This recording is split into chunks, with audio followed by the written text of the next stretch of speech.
मत्स्य अवतार। आज हम जानेंगे भगवान विष्णु जी के अवतार मत्स्य के बारे में। युगों पहले हैग्रीव नामक एक राक्षस ने चारों वेदों का अपहरण करके उन्हें कैद कर लिया था।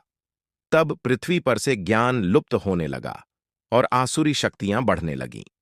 तब महादेव ने पृथ्वी को जलमग्न करने का निर्णय लिया। नई पृथ्वी की स्थापना हेतु एक मनुष्य का होना आवश्यक था। इसलिए भगवान विष्णु जी ने मत्स्य का अवतार लिया। एक समय की बात है, मनु नामक एक ऋषि एक बार एक नदी के किनारे गए। तब उन्हें एक छोटी सी मछली मिली। हे मुनिवर, दया कीजिए। इस बड़े से जलाशय में कद छोटा होने के कारण बड़े जीवों से डर लगता है। मुझे शरण दीजिए प्रभु। अवश्य। ऋषि मनु ने उसे अपने कमंडल में रख लिया और अपनी कुटिया की ओर ले गए, और दूसरे दिन उन्होंने देखा कि मछली बड़ी हो गई है। हे ऋषिवर, आपका कमंडल छोटा पड़ रहा है।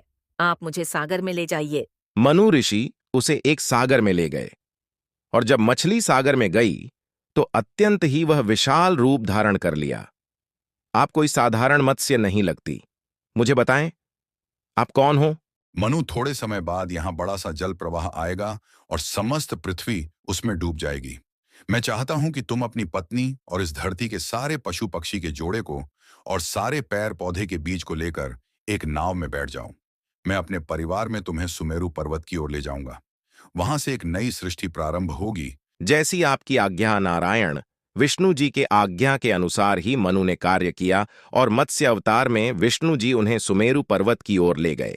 तत्पश्चात विष्णु जी मत्स्य अवतार में ही हैग्रीव के पास गए और उसका वध कर दिया, और चारों वेद कैद से मुक्त हो गए।